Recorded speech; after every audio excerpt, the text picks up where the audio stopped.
Hi, everyone, and thank you so much for joining us on our last series with HEB. So today we will be doing a Q&A, and we have Stacy with us. She is a registered dietitian, and she's going to be going over some commonly asked questions.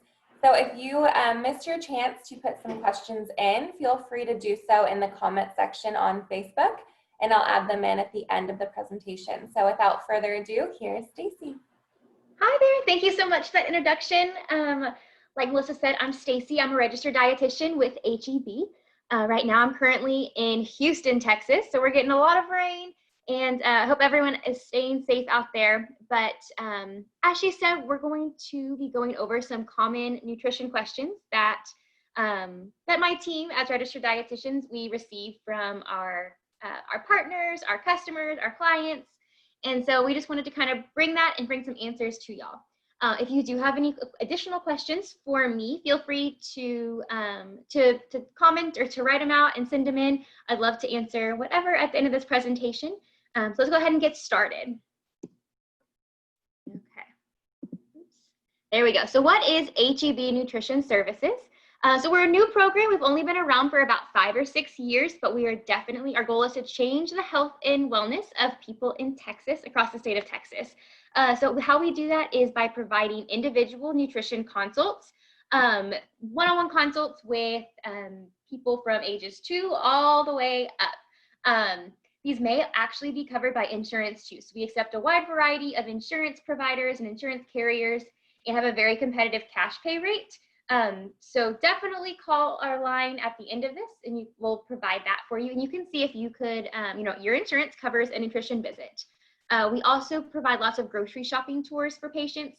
A lot of times we get to put product in patients' hands right where they're going to make that health and wellness change, right? So you could go, to a physician's office, or you could hear somewhere, read somewhere like eat more yogurt, eat yogurt. And then you stand in front of the dairy aisle, in front of the Greek yogurt section, and so many different options to pick from. How do you know which one is best for you? How do you know which one is the most nutrient dense? So that's where we come into play. So we get to actually walk the aisles with you and put product in your hand that's going to impact your health and wellness and help you meet your personal health and wellness goals. We also provide different lunch and learns. So pre-COVID, we would actually get to go out to different employers' offices and provide lunch, and also provide a webinar or a presentation about a different nutrition topic, or just to educate them more about our services here at HEB. And lastly, metabolic testing. And again, this was pre-COVID, but we actually have machines that that can calculate exactly how many calories you're burning throughout the entire day at rest. So it gives us a much better estimation of your calorie needs for weight maintenance, for weight gain, for weight loss. It's really neat. It's what they use actually in hospital ICUs to calculate their energy needs. So it's another service we provide. And another question we get a lot of times that I'll kind of tack on here is, what's the difference between a registered dietitian and a nutritionist? Because a lot of times they're used interchangeably, but there is a big difference. So anybody can call themselves a nutritionist, but a registered dietitian is somebody who has completed a bachelor's degree and who also has been accepted and completed a dietetic internship, which is just additional schooling after your degree is obtained. We complete 1,200 supervised hours in different nutrition settings. And then we also have to take a big exam at the end of that. After that, and we take the exam, we pass the board exam, and we're called dietitians. We also have to keep up with continuing education throughout our career to maintain our credentials. So that's a dietitian. And then again, a nutritionist, anybody can call themselves a nutritionist. Those credentials aren't protected, or there's no any like legal bindings to hold that, to use that term. So moving on, another question we get is just the basic, what do I eat? This doesn't have to be anything crazy complicated or confusing. We just take this HEB MyPlate, which is based off of the USDA MyPlate. Many of you all may have remembered the food pyramid, the USDA food pyramid. The MyPlate, so this kind of model, replaced the food pyramid in 2011. It's a much easier way, much easier model to mimic your plate off of and to recreate yourself. So as you can see, we want to make half of our plate fruits and vegetables. So think carrots, cucumbers, apples, berries, bananas, squash, cauliflower, broccoli. All of that is going to go and make up half of our plate. And then we want to make a quarter of our plate.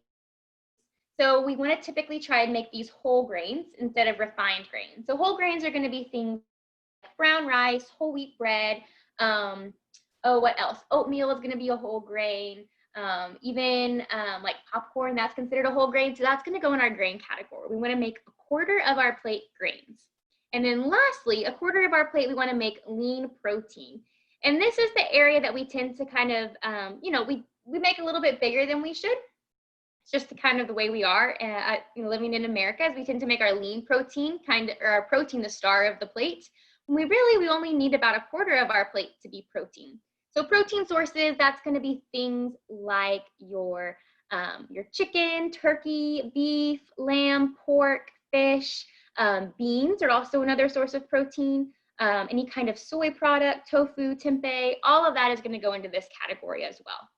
And when I say lean protein, that's going to be types of foods that are going to be low in saturated fat.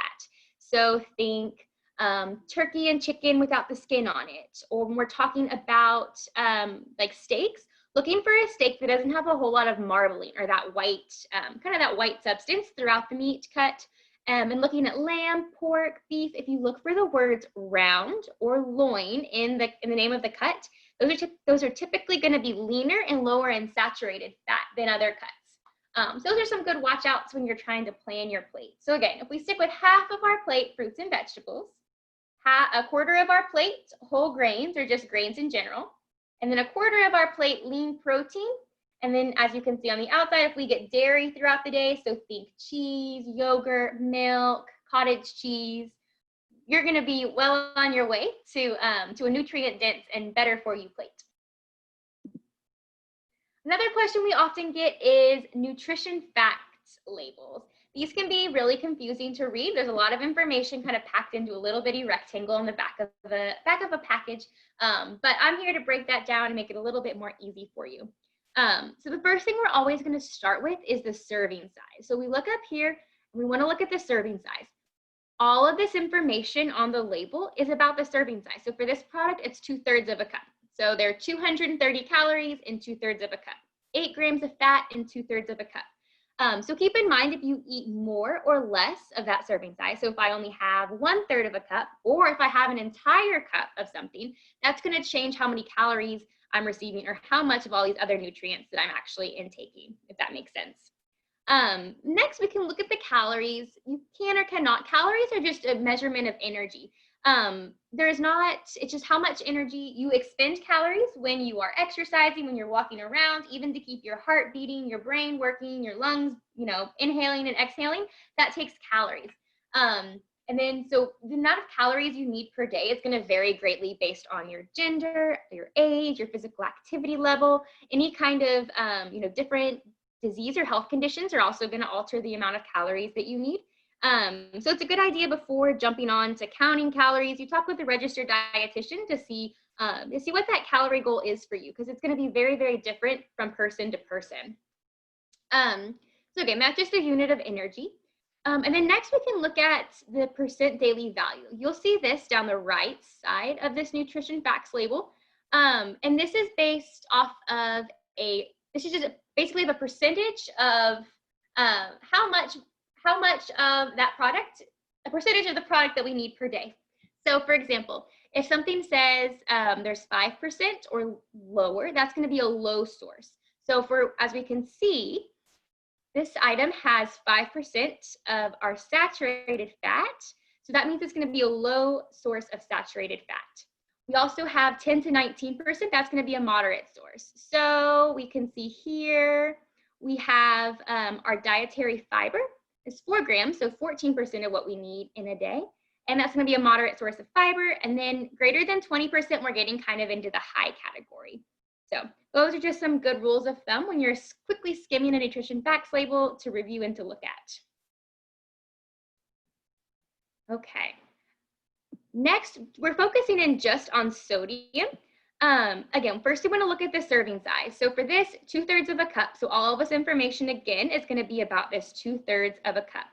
We typically want to stick around 2,300 milligrams of sodium per day. But if you have other conditions that your physician recommends, that you decrease your sodium intake, so heart disease, kidney disease, you'll want to stay closer to about 1,500 milligrams a day. So for this product, as you can see, it has 160 milligrams of sodium.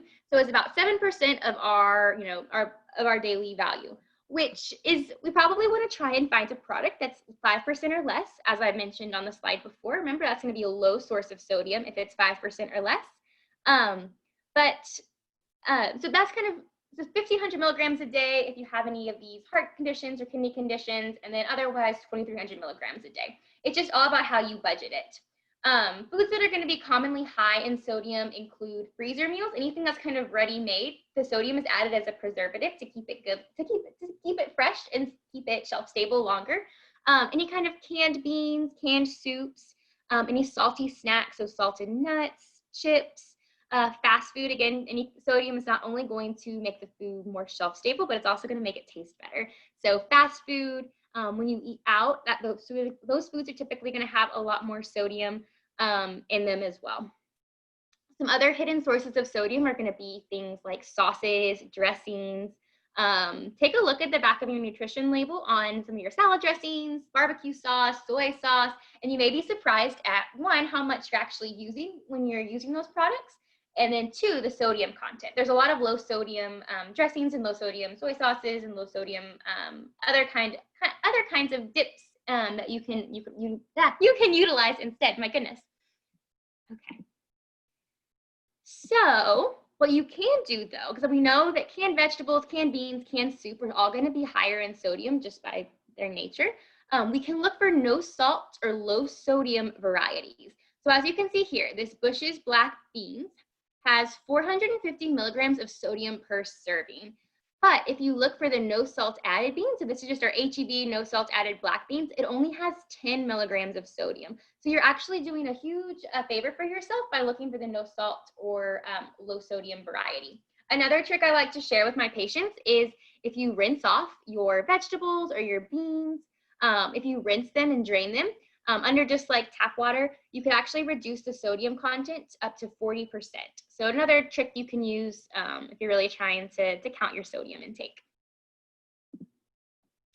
What about vitamins, minerals, and supplements?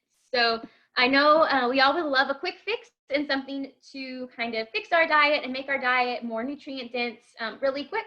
But the truth is that supplements can't replace food. It's always best to get our nutrition from food first.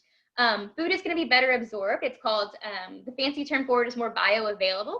Your body uses it better. And you also get additional benefits from foods that you wouldn't get from supplements. So for example, if you were to eat an orange rather than just a vitamin C supplement, in the orange, you're not only getting vitamin C, but you're also getting fiber, you're getting some B vitamins, and you're also getting that kind of like satiate, you're feeling full, you're feeling satisfied piece of it as well. Supplements, they're also not regulated by the FDA. So the FDA is not responsible for the safety of the supplement, for the effectiveness of the supplement. That's all up to the manufacturer. So it's really important that you choose a supplement brand that you trust and that you're really familiar with. So I always make sure that all my patients are approving any vitamin, mineral supplement that they're taking run it by their physician or their medical care team before starting. Just because there can be some interactions with medications you're taking or any kind of, health procedures or any kind of conditions too. So always make sure you run any addition of supplement by your physician. However, supplements can be beneficial when we're trying to correct a nutrient deficiency or trying to fill a nutrient gap in our diet. So for example, if your doctor tells you you're low in vitamin D, a supplement in that case is going to be appropriate because you're trying to get that vitamin D back up to within normal limits. Or if you have a condition that's causing you to malabsorb some of the nutrients in your food, supplements definitely going to be beneficial. If you're pregnant, you're supposed to take a prenatal vitamin when you're pregnant. All of that is very important to maintain, to fill in any nutrient gaps and nutrient deficiencies. Another category is pre-diabetes. Not much changes when it comes to those who are, managing prediabetes from a normal, nutrient-dense, well-rounded plate. We're still going to refer to this USDA MyPlate method. We just want to watch our portion sizes of carbohydrates. So carbohydrates are going to be foods like our fruits, including our fruit juices, our grains, so think potatoes, pastas, oatmeals, breads, dairy products, so milk and yogurt. I want to eliminate these foods completely because our body does need them. Carbohydrates are our body's preferred source of fuel, but we do just want to make sure we're monitoring how much we're consuming. So keeping those foods to about a quarter of our plate is going to be the best for our body. We also want to make sure we're balancing our meals with protein. So by pairing a carbohydrate, so say crackers, with a protein or a healthy fat, so say like some prepare crackers with cheese or crackers with peanut butter, you're going to actually have a more gradual blood sugar spike. It's going to keep your blood sugar a little more steady than if you were just to have the carbohydrate by itself, if that makes sense. So instead of just having an apple, which an apple again is a source of carbohydrates, have some peanut butter with it, or have a handful of almonds, or if you're having, let's see, a piece of toast, piece of bread, put some almond butter on it, or I always go to cheese. That's one of my favorite foods. Put some cheese on it. Those are going to be great ways to keep your blood sugar a little more steady. And then lastly, making sure we're participating in some kind of physical activity. The goal is 150 minutes per week of physical activity. And we also want to make sure we're incorporating some kind of strength training in there as well to keep our muscles and our bones strong. So lightweight training, getting some resistance bands, all of that's going to be great for your body as well, and your blood sugar count. Ooh, another question we often get is, should I have a juice? Should I juice my foods, or should I make a smoothie? And what's the difference, the nutrition difference is? So kind of comparing them side by side, juice is going to have a higher sugar content. If we think about how many oranges it takes to make a cup of orange juice, that kind of gives you a good picture of how much of the carbohydrates or the sugar actually, how much greater it is in the juice rather than the orange. Juices also, you're not going to have any fiber in it. So all of that pulp, the skin of the fruit or vegetable that you're juicing isn't going to be included in the juice. So you're going to miss out on some good fiber from there. There's not much protein in juice. And then also, it's not very filling. Because there's no protein in it, because there's no fiber in it, you're not going to be satisfied. Fiber and protein both take a little bit longer for your body to break down. So you're going to be, your body's probably going to metabolize that pretty quickly, and you're going to be hungry half an hour later. Instead, if we try making a smoothie, you're going to throw the whole fruit in the blender. So you're going to include the skin, it includes the pulp, and the pulp is the source of fiber. So again, fiber is going to keep us full. And we can also have the opportunity to combine it with a variety of other protein-rich liquids or protein-rich other food products like peanut butter, flax seeds, things like that. That's going to keep us fuller, and also we get a bigger nutrient bang for our buck. So if you can see here, just comparing product to product, this is a Green Machine juice, 270 calories, 63 grams of carbs. There's no fiber in it, and there's 4 grams of protein. Instead, if we were to make your own smoothie, we use some of our Mootopia, which is just kind of a ultra filtered milk product. So it's a little bit higher in protein than your traditional milk. And use a half a pouch of our blendables, which our blendables have frozen fruit and some frozen fruit and then frozen vegetables already mixed together. So all you have to do is literally pour it in your blender. This one's going to contain, looks like raspberries, blueberries, bananas, and kale thrown in. We have other blendable varieties that include like mangoes and carrots, or butternut squash and pineapple. You can't taste the vegetables, but you get all the added benefits of them.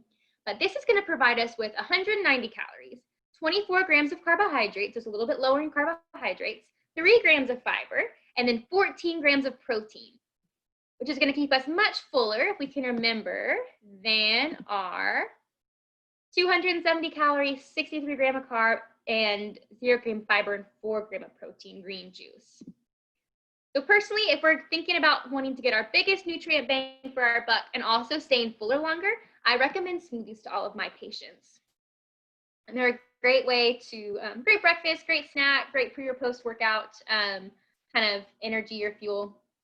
So We have lots of different blendable options at HEB. What about better for you pastas, especially for people who need to monitor their carbohydrate intake? There's definitely ways that we can incorporate different kind of pastas into your day. Zucchini spirals are are a favorite. You can actually even mix, if you're kind of a little bit skeptical of going straight to veggie pasta, what a lot of people, or I encourage a lot of my patients to do, is to start with like half zucchini spiral, half regular pasta, or half cauliflower rice and half regular rice, just to kind of get the texture and kind of get used to it. That's an option. Going for 100% whole wheat pasta is never going to be a bad thing as long as you're just monitoring your portion size. Again, whole wheat products are going to be higher in fiber. They're going to be higher in other nutrients like B vitamins. So they're going to keep you fuller longer. They're better for your heart health, and they're also going to keep your digestive system all working correctly. Some other products that we carry are going to be this Barilla Protein Plus, bunch of different shapes you can use. That's going to be made out of, the pasta is actually made out of lentils and chickpeas. This Pal pasta is another variety. It's lentils, beans, and quinoa. That's what it's made out of. And then Bonza is another brand. It comes in a bright orange box. That's actually made out of chickpeas.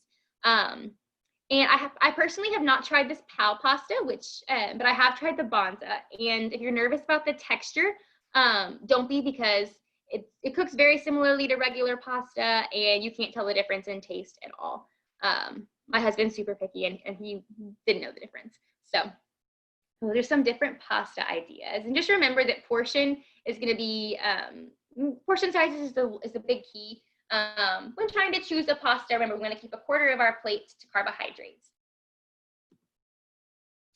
So in conclusion, basically, we just want to keep it simple, make a plan, and eat what you love. A dietitian is never going to tell you to cut out foods that you really enjoy, that you really love, or cut out entire food groups. Your body needs all, carbohydrates, proteins, and fats. They all play a very important role in your body. And so we're never going to tell you to cut out a complete food group. And also, that's not sustainable to go through life and never have a piece of chocolate cake or never have a piece of candy. That's just not going to work. So definitely follow these guidelines, and you can schedule a visit with one of our registered dietitians. We're seeing all of our patients virtually right now. We can see you over the phone or through a Zoom visit. You can go to heb.com/nutrition or dial our 855 number listed here. And remember that we do take a variety of insurance carriers, so your visit may be covered up to 100% depending on your insurance. And we're happy to check those benefits for you when you call. But yeah, if you have any other questions, feel free to submit them in the chat, and I'd love to answer whatever you have for me. We did have one question come through. So I know, especially from experience, that it's probably a little bit more of a long answer than you might be able to say on this call. So I can always pass over some information to them. Okay. But we had a question regarding keto, and just your thoughts, positive and negative, just kind of general, your thoughts on keto. Yeah, so my thoughts on keto, depending on a person's health condition, it can definitely be beneficial. There are certain health conditions that actually benefit from a ketogenic diet. But from my working with patients and also my personal experience, eliminating carbs is a really, really hard thing to do. And so I think that if you're looking for long-term sustainability, that's incorporating carbs in your diet is going to be better for the long run. So certainly you can schedule an appointment with us, and we can kind of sit and chat with you, review your medical history.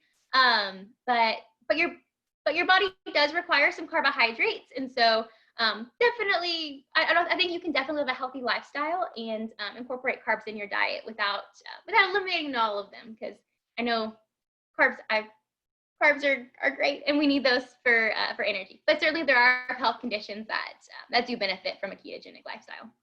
Perfect. Thank you so much. So I will pass along this website and phone number in the comments, just so that everyone watching afterwards, after the presentation is over, they know where to contact you, the rest of the team. And I just want to say a huge thank you to you and Pooja for this series. We really, really appreciated it, and we got such great turnout. So thank you both, and thank you, HEB. I know as a Texan, we all love the grocery store. So we really appreciate it. And thank you all for watching and joining us. And we will see you soon. Awesome. Thank you so much. I love to be here.